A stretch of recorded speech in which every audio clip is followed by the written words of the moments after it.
guys, welcome back to my channel. So today I'm going to do a video based on NYSC.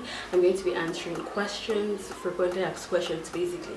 If you're new to this channel, please do not forget to subscribe and like the video. And if I don't answer questions that probably you have, just leave it down in the comment section below. So we're just going to go right into the video. But first of all, let me do a quick background. So I've been doing my NYSC for a while now, and I'm going to be done in about 2 weeks or so, maybe next week, well, soon, pretty soon. And I just felt like there weren't enough videos when I was going into it, like when I was starting, to like let me know certain things, and then it just hit me like that. So I just thought I could help somebody who probably like wants to know certain things and just needs to know like certain information and stuff. I just saw questions and I just thought I could answer them to my own ability and stuff like that. But if there's any question that you have, just leave it down in the comment section. Thank you. Do not forget to subscribe too. So let's get into the video. Does early mobilization equal early registration? So I just want you to know that early mobilization does not like equal early registration, because even if no matter what happens, even if you're the first person that goes to like mobilize early and all of that, you will likely not even be in the stream 1, you likely be in the stream 2 and stuff like that. So no, it doesn't work that way. That early mobilization only helps you to like get good states, but I don't think it helps you to do that now, not in any way. What documents do you need for registration in camp? Okay, so you need your original call-up letter, a photocopy of that call-up letter. You need your green card. When you're doing your registration, you're going to know what your green card is. So you need the original and a photocopy of your call-up letter. Then you need your green card. You need about 8 to 10 passport photographs and your school ID card, as your University of Polytechnic, the ID card you're given. You need to bring that to camp. How do you pick a platoon? Okay, you don't pick a platoon. Your registration in camp, you're given this card. It's like an ID card, that type of thing, but it's not really your ID card. You get your ID card eventually in camp, but not immediately. But immediately you get there, you get this card where you have a number. For example, if your number is 4218, for example, the last number is your platoon. So 8, you'll be in platoon 8, 4218. Platoon 8 is going to be your platoon, and it's chosen during your registration. It's not like you actually say, oh, I want to be in this platoon, I want to be in that platoon. It's whatever number you see on your card, that's the platoon you belong to. What are the platoons for?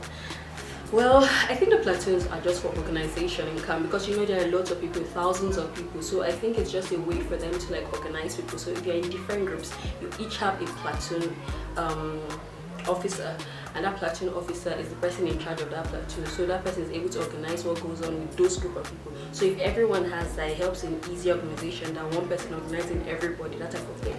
And also the platoons are for competitions in camp, because there are lots of competitions. There are the sports competition, football, volleyball, there are the drills, which is like marching and stuff like that, and there are many other things. So there's the beauty pageant, even the Miss NYSC, then you know, all of those type of things. So this is what the platoons are for. Each platoon is has representatives that do all these things, and then you know, a winner is picked from there. So I think it's also for this type of things to, you know, aid in activities and organization basically. This person asks, what kits do I get in camp? Okay, in camp they give you your jungle boot, your crested vest, they give you I think a pair of socks, they give you your white tennis shoes, white shorts, white like vest, like shirts. Then you have your crested vest, that's the one with the NYSC logo. You have your khakis up and down, the trousers and the jacket. And yes, your headgear, that's the crested, the cap they give you rather. So yeah, those are the kits they give. Yeah, I think that's pretty much it. But it's always advisable to also go with your own whites, like your white shirts and your white shorts, because the ones they give you are terrible.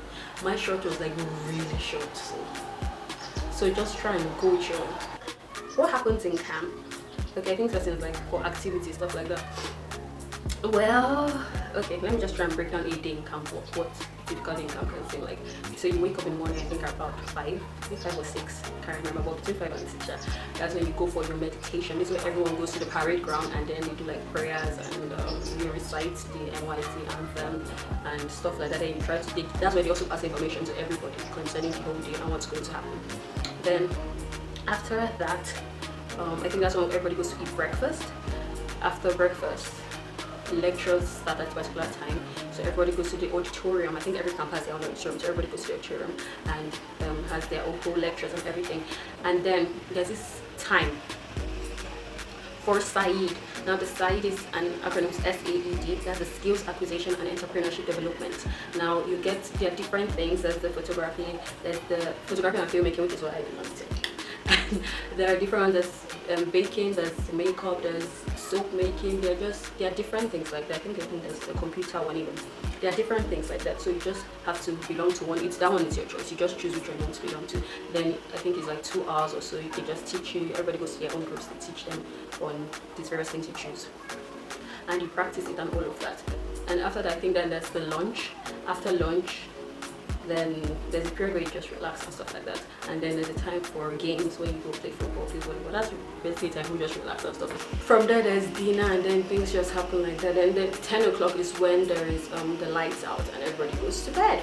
So that's like a typical day in camp. That's minus any other excesses or extra things that might happen. How do I get a PPA? Okay, for those of you that don't know, a PPA is your place of primary assignment.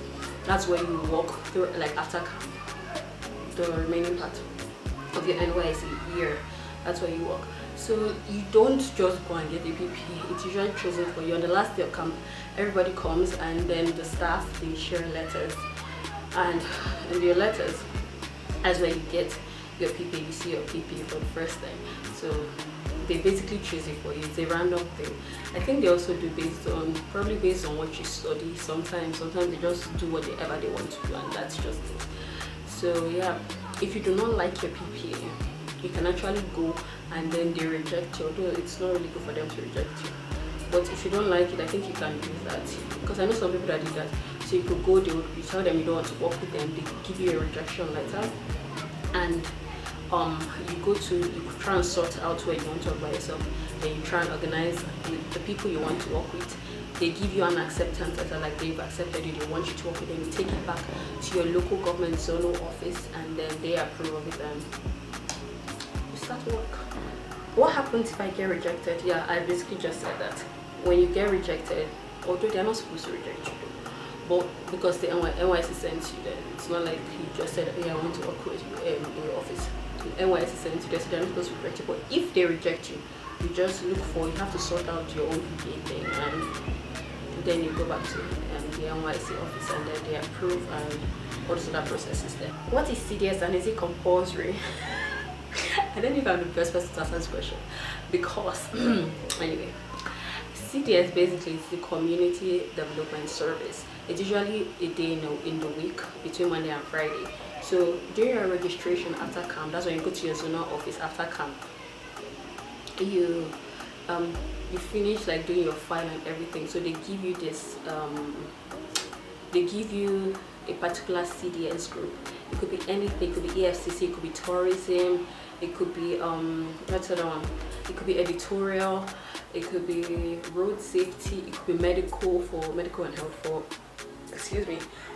the medical students.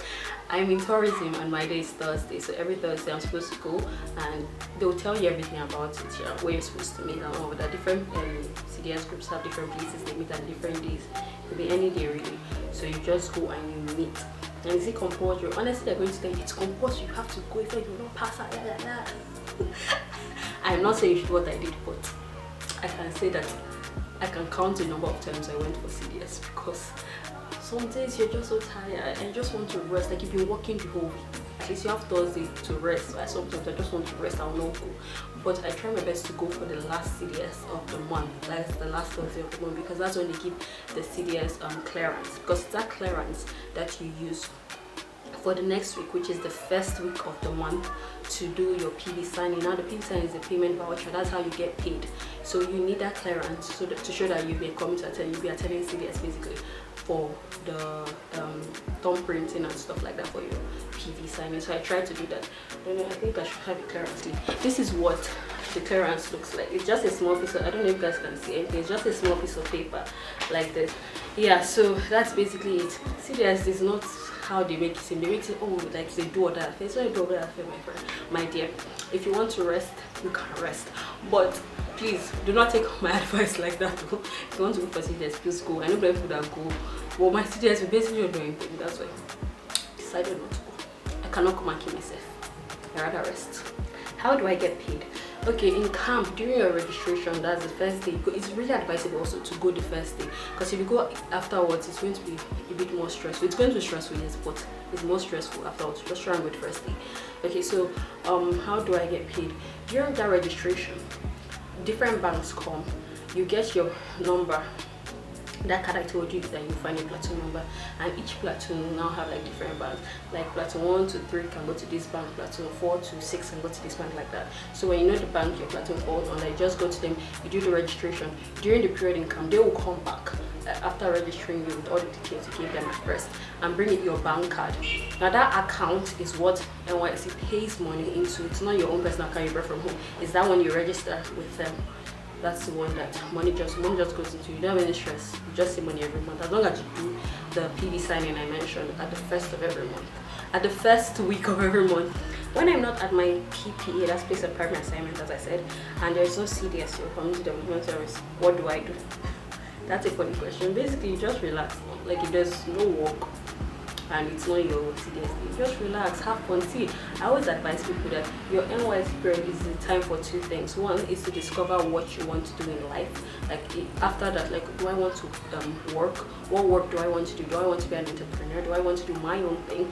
Do I want to work under someone? Do I want to go back to school? All those type of things. It's that period you have to try, because the whole year, so it's a long time to try to discover what you want to do and now send your CV out to different places, so you have enough time to know what to do immediately you finish, not just going home and sitting down. I know how the economy is not really that good, but you can also help yourself by using that period. Don't just wait for it to be over, then you now start looking for a job. No, try and do it during that period. So that's one thing I actually advise people to do. Then secondly, have fun. After your NYSC, adulting starts. Even if yes, adulting is also there, but like that's when you know, yes, this is like full responsibility. This is me as a responsible citizen of the country. So use that time to have fun, do stuff. Don't be reckless, but try and have so much fun.